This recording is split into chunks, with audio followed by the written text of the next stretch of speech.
என் அன்பு உள்ளங்களுக்கு வணக்கம். இன்னைக்கு எங்கள் வீட்டில் நைட்டு டிஃபன் வந்து இட்லி மாவு வந்து புளிச்சு போச்சுங்க. அதனால் ரொம்பவும் புளிக்கல, ஓரளவுக்கு புளிச்சிருச்சு. அதனால் நான் இன்னைக்கு வந்து பணியாரம் செஞ்சிடலாம் அப்படின்னு சொல்லிட்டு பணியாரம் செய்யலான்னு இருக்கிறேங்க. அதுக்கு பார்த்திங்கன்னா ஒரு 4-5 மிளகாய், நமக்கு எவ்வளோ காரமோ அதுக்கு தகுந்த மாதிரி வரமிளகாய் கிள்ளி எடுத்துக்கிட்டேங்க. நீங்கள் பச்சை மிளகாய் போடனாலும் போட்டுக்கலாம். கருவேப்பிலை, அப்புறம் பெருவெங்காயம், ஒரு 2 பெருவெங்காயம் மட்டும் கொஞ்சம் அதிகமாக போட்டுக்கோங்க. அப்போ தான் நம்ம கடித்து சாப்பிடும்போது நல்லாயிருக்கும். பெருவெங்காயம், அப்புறம் எண்ணெய், கடுகு, உளுத்தம்பருப்பு, கடலைப்பருப்பு, இவ்வளோதாங்க போட்டு தாளித்து மாவுக்குள்ளே போட்டு நம்ம பணியாரம் செய்ய வேண்டியதாங்க. இதுக்கு வந்து சைடிஷ் எதுவுமே தேவையில்லை, சைடிஷ் இல்லாமே சாப்பிட்லாம். இப்போ இதெல்லாம் நான் வந்து தாளிச்சிட்டு வந்துடுறேங்க. உளுத்தம்பருப்பு, கடலைப்பருப்பு போட்டிருக்கிறேங்க. அது நல்லா இதாகிடுச்சு. அதுக்கப்புறம் நம்ம கடுகு போட்டுக்கலாம். கடுகு பொரிஞ்சிருச்சுங்க. நம்ம இந்த வெங்காயம், மிளகாய், கறிவேப்பிலாம் போட்டுக்கலாங்க. இப்போ தாளிச்சாச்சுங்க. இதுக்குள்ளே கொட்டிக்கலாம்.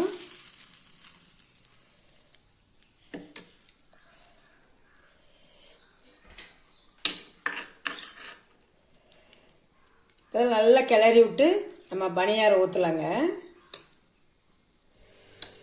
இப்போ நான் பணியாரக்கல் வச்சுட்டேங்க.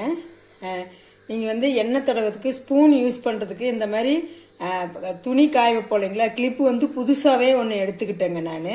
இப்போ அதில் வந்து ஒரு ஒயிட் கிளாத்தை வந்து 2-3 மடித்து இந்த கிளிப் பண்ணிக்கிட்டேன்.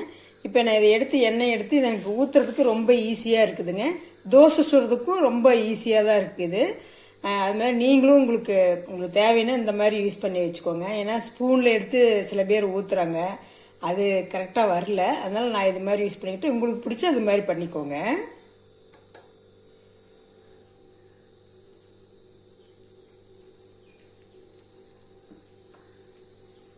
ஒவ்வொரு குழிக்காக ஊற்றிக்கோங்க.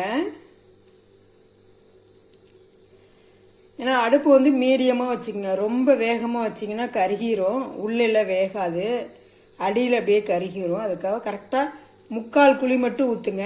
ஏன்னா அப்போ தான் வெந்து வந்ததுன்னா உங்களுக்கு புஷ்ஷுன்னு வரும் இல்லைங்களா, அதனால் திருப்ப முடியாது. 3/4 குழி மட்டும் ஊற்றிக்கோங்க, வெளியே ஊற்ற வேண்டாம். நம்ம புளித்த இட்லி மாவில் சூப்பரான குண்டான புஷ்ஷான பணியாரம் சுட்டாச்சுங்க. நல்லா பணியாரம் வந்து சூப்பராக இருக்குது. இதுக்கு வந்து தொட்டுக்கிறது கூட எதுவும் தேவையில்லை, நல்லா வெந்து நல்லா சூப்பராக இருக்குது. நம்ம வெங்காயம், மிளகாலாம் போட்டிருக்கிறதுனால அதை அப்படியே சாப்பிட்லாங்க. இல்லை தேவைன்னா நீங்கள் ஏதோ உங்களுக்கு விருப்பமான சட்னி அரைச்சி சாப்பிடுங்க. இதுமாதிரி மாவு புளிச்சிருச்சு அப்படின்னு சில பேர் கீழே ஊற்றிடுவாங்க, வேஸ்ட் பண்ணிடாதீங்க. இந்த மாதிரி செய்யுங்க, சூப்பராக இருக்கும். செஞ்சு பார்த்துட்டு எப்படி இருக்குதுன்னு கமெண்ட் பண்ணுங்கள். தேங்க்யூ.